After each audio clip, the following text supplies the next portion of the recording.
You know, as a child, I grew up believing I could leave a lasting impact in this country. When I was in college, I had this crazy idea that I would run for vice president of the student body. I was a shy kid growing up, but somehow I decided I was just gonna do it. So I started making posters, came up with a campaign slogan, and declared my candidacy. What kept me going was seeing that my decision to run was a source of empowerment to others around me.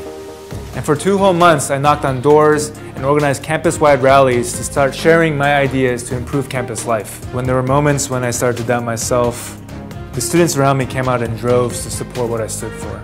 And you know, in the end, I lost. But it was that experience that taught me that it's better to take action than not. And it gave me a passion to be a voice for the Asian Pacific American community. And I'm very aware that the reason why I'm able to chase my dreams and pursue my passions is because of the APA pioneers who have come before us. Despite the setbacks that these pioneers faced, their contributions to society have changed the course of history. Let me tell you about some of my APA heroes.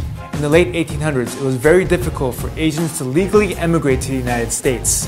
However, in 1884, Philip Jason was able to come to the US as a student. In 1890, he became the first Korean American. He naturalized as a citizen of the United States and went on to earn his credentials to become a doctor. He was the first Korean-born US civil servant, and he founded the first Korean-language newspaper in America. Next, let me tell you about a man named Dalip Singh Son. He came to the United States in 1920 when it was actually illegal for Asians to naturalize as citizens of the United States. And so he decided to do something about it. He started advocating for the civil rights of all people, not just Asian Pacific Americans. His actions motivated others, ultimately repealing the Asiatic Barred Zone Act, allowing him and other Asian immigrants to naturalize as US citizens. In just 10 years of becoming a citizen, he was elected to the US Congress and was the first Asian American to serve in the House of Representatives.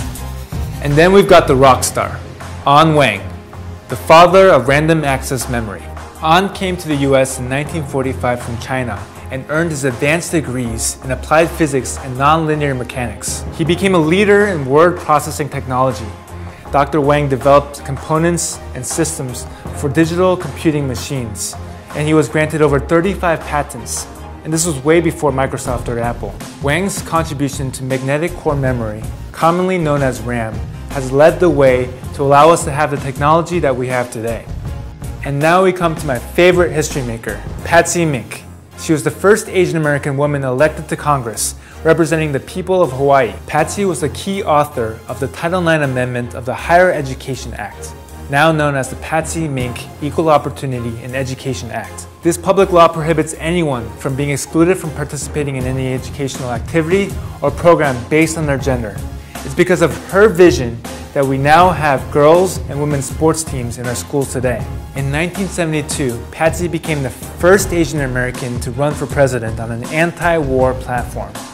Though she didn't win, she's remembered today for her work advocating for women's rights, equal rights, and reform in education and healthcare. So why are these APA leaders so important? Today, we stand on the shoulders of these trailblazers. Each of their contributions have given us tremendous opportunities, and their courageous sacrifices should not be forgotten. They pioneered the way for our generation, and now it's our turn to do the same for the next generation. So here's the question for all of you. What legacy will you leave?